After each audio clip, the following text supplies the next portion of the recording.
नमस्कार। आकाशवाणी जयपुर अजमेर से प्रस्तुत हैं प्रादेशिक समाचार।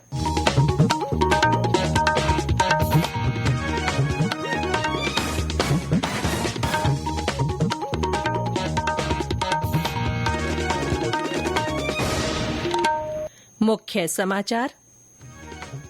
जोधपुर में चल रहे सेनाओं के युद्धाभ्यास तरंग शक्ति के अवसर पर आज से भारत रक्षा विमानन प्रदर्शनी का आयोजन। रक्षा मंत्री राजनाथ सिंह करेंगे उद्घाटन।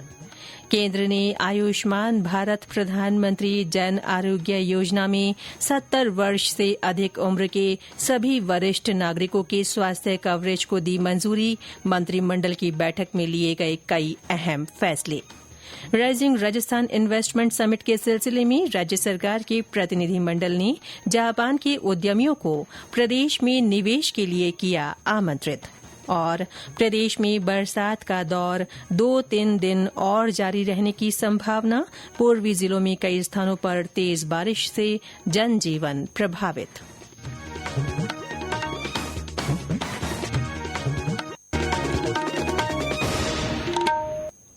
समाचारों के साथ मैं ऋतिका गुप्ता और अब समाचार विस्तार से। जोधपुर में चल रहे कई देशों की सेनाओं के युद्धाभ्यास तरंग शक्ति 2024 के अवसर पर आज से भारत रक्षा विमानन प्रदर्शनी IDAX 2024 लगाई जा रही है। इसका रक्षा मंत्री राजनाथ सिंह उद्घाटन करेंगे।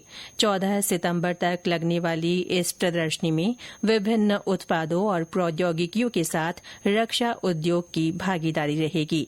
इसमें विदेशी मित्र देशों और भारतीय दर्शकों को सार्वजनिक क्षेत्र के रक्षा उपक्रमों, रक्षा अनुसंधान और विकास संगठन, विभिन्न श्रेणी के निजी उद्योगों और नए उद्यम सहित भारतीय विमानन उद्योग से संबंधित प्रतिभागियों से मिलने का अवसर मिलेगा।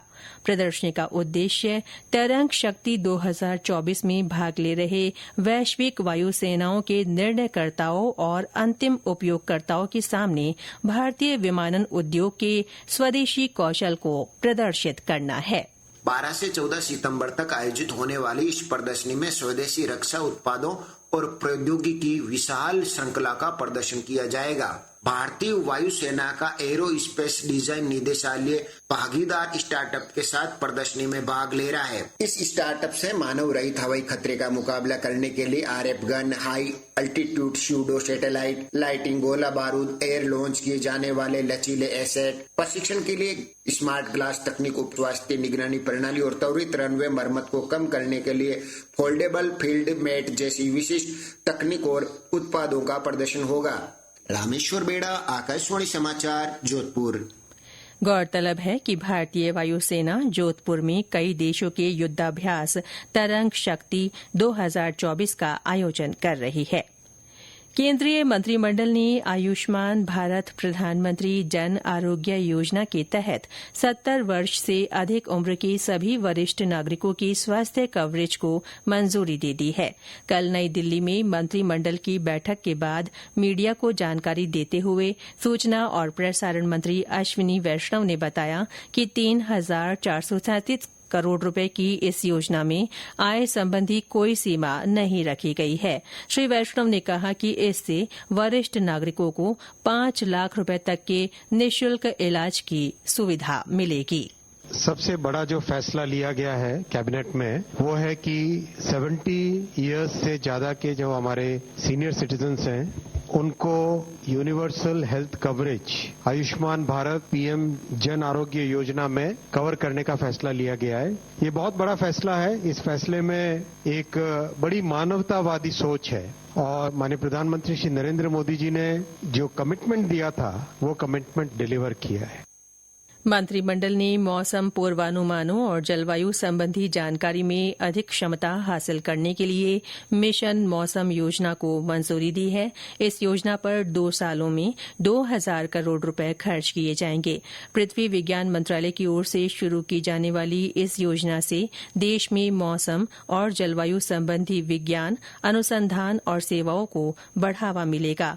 इसके अलावा सार्वजनिक परिवहन प्राधिकरणों द्वारा ई बसों की खरीद और संचालन के लिए पीएम ई बस सेवा भुगतान सुरक्षा तंत्र योजना को मंजूरी दी गई है। पीएम ई ड्राइव योजना में अब ई वाउचर शामिल होंगे जो इलेक्ट्रिक खरीद प्रक्रिया को व्यवस्थित करेंगे। इससे इलेक्ट्रिक एम्बुलेंस का उपयोग बढ़ेगा, जो स्वास्थ्य क्षेत्र में इलेक्ट्रिक वाहन को शामिल करने की दिशा में महत्वपूर्ण कदम है। प्रधानमंत्री ग्राम सड़क योजना के चौथे चरण के क्रियान्वयन के लिए ग्रामीण विकास विभाग के प्रस्ताव को भी मंजूरी दी गई है। ये समाचार आकाशवाणी जयपुर अजमेर से प्रसारित किए जा रहे हैं। प्रदेश में दिसंबर महीने में होने जा रहे राइजिंग राजस्थान इन्वेस्टमेंट समिट के सिलसिले में कल जापान के टोक्यो में निवेशकों के साथ राज्य सरकार के उच्च स्तरीय प्रतिनिधि मंडल की बैठक आयोजित की गई। मुख्यमंत्री भजनलाल शर्मा के नेतृत्व में प्रतिनिधि मंडल ने जापानी व्यापार जगत को प्रदेश में निवेश के लिए आमंत्रित किया।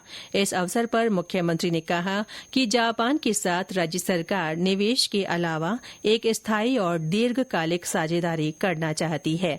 उन्होंने कहा कि नीमराणा जापानी निवेश क्षेत्र में 48 से अधिक जापानी कंपनियों ने लगभग 8.34 बिलियन अमेरिकी डॉलर का निवेश किया है और 26,000 से अधिक लोगों को रोजगार दिया है। ये ईज ऑफ डूइंग बिजनेस के प्रति सरकार की प्रतिबद्धता का एक जीवंत उदाहरण है।